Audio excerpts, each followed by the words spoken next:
ידי דוד דרי, ומאפשר הצצה אמיתית לעמדותיו של נתניהו.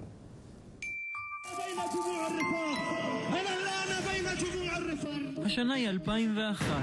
האינתיפאדה השנייה מכה בעוצמה, עשרות הרוגים, מאות פצועים, רבים מהם מפיגועים בשטחי יהודה ושומרון. מגיע לי לסתור, בלי להגיד תרק טילים כל הדרך. אריאל שרון נבחר לראשות הממשלה לפני 4 חודשים, ובנימין נתניהו הוא האזרח המודאג שעדיין מלקק את הפצעים מכהונתו הראשונה וגוזר על עצמו שתיקה ממושכת. בשלב הזה הוא משמיע ביקורת רק בשיחות סגורות.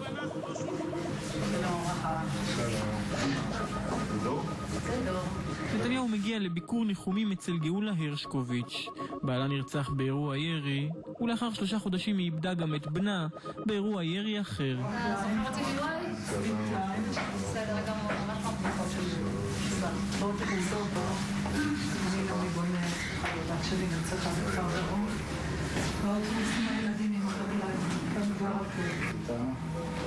רחל, נעמי, שרה, גאולה, בימי, דור, אורה, מומו.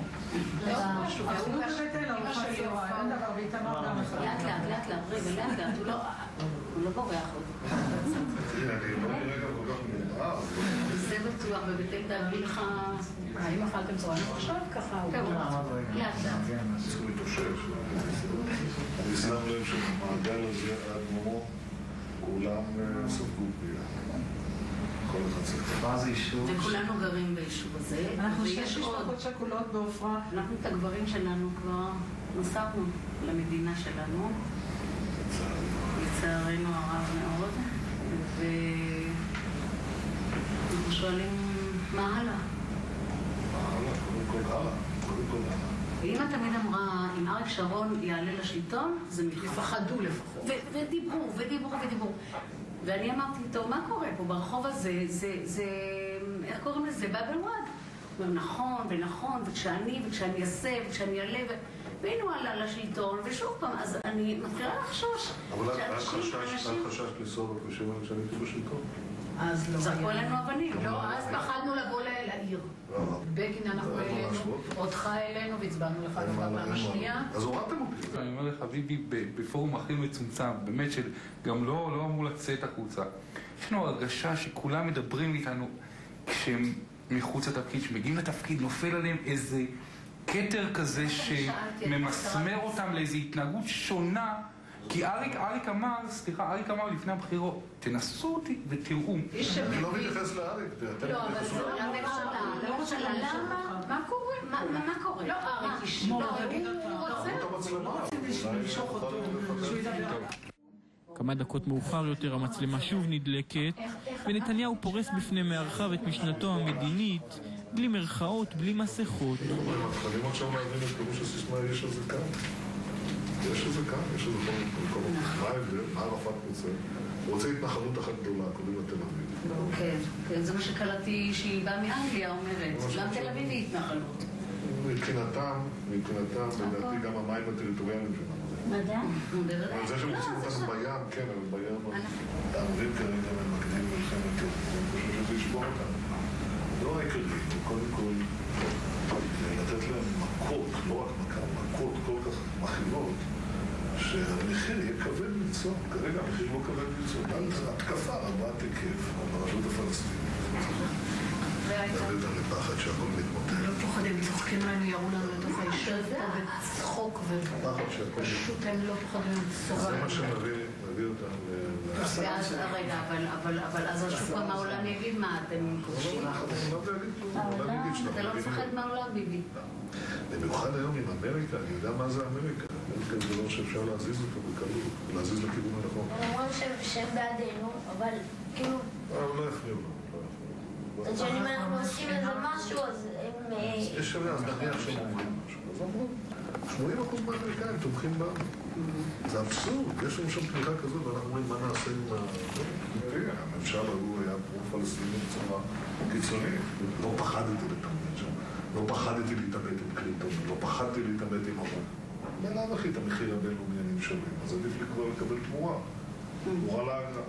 אוסלו, מילא הבאנו להם דברים ועכשיו אנחנו לא יכולים לקחת אותם חזרה, אם לא ייתנו לנו אותם בחזרה. קודם כל, אוסלו זה מערכת תצור. תאמין לי, הוא אמר לאריק שרון דברים שאני אמרתי לו, זה לא דעה של ילד, הסכמי אוסלו זה אסון. כן, זה את יודעת ואני ידעתי. יפה, אז חשבתי שראש הממשלה...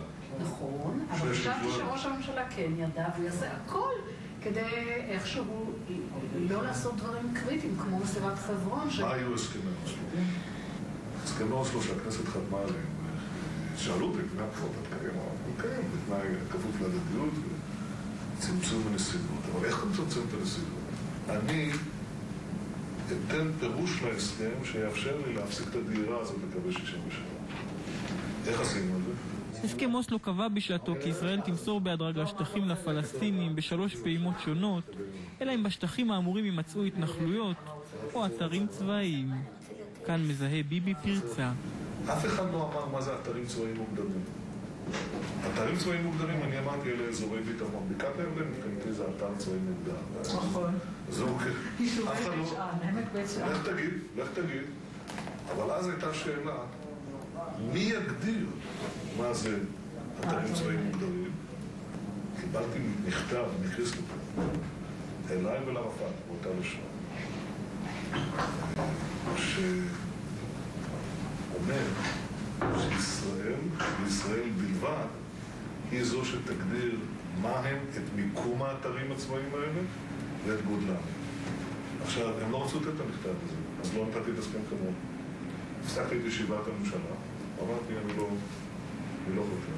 רק כשהגיע המכתב, תוך כדי הישיבה, אליי ואל ערפאת, חתמתי על הסכם, והשררתי אותו, היה חתום קודם. למה זה חשוב? כי מאותו הרגע עצרתי בעצם את הסכם אוסלו. ולמרות זאת, אדם משלנו, שידע שזו תרמית ושאנחנו רוצים להתאבד עם הסכם אוסלו, נותן באמת לדוגמה את חברון. את זה אף פעם לא הבנו. את חברון זה קורה. זה הדבר שקורה. אחד מהרבנים המפורסמים שאני מאוד מכבד אותו, רב של ארץ ישראל, אמר לי, מה היה אבא שלך אומר? הלכתי לאבא שלי. אתם יודעים קצת על העמדות של אבא שלי? הוא נקרא עוד מעט. הוא לא בדיוק יונה צחורה. אז אבי שמע את השאלה, הוא אמר לי, תגיד לרב שהסבא שלך, הרב נתן מליקובסקי, היה יהודי חכם.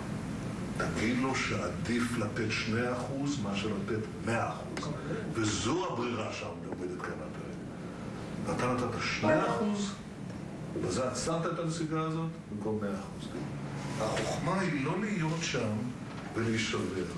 החוכמה היא להיות שם ולשלם מחיר מזערי. אז כראש ממשלה. אני מעניש שזה. לא, אבל הוא צריך. תודה רבה. תודה רבה. תודה שהשתתפה לך. אתה משחק בזה? לא נראה. אין גבול לבושה. אין גבול לבושה. אין גבול לבושה. נתניהו מסיים את הביקור ומשאיר את מארחיו מעט מבולבלים. אתה חש בעיניים מול עיניים, אתה חש את האמינות. שזה היה בטלוויזיה וכל זה, לא הייתה לו אמינות. לא, הכל מדהים בכוח שלו. זה מה שאני אמרתי קודם, כשהם מגיעים לתפקיד, הם מסונדלים מכל מיני כיוונים.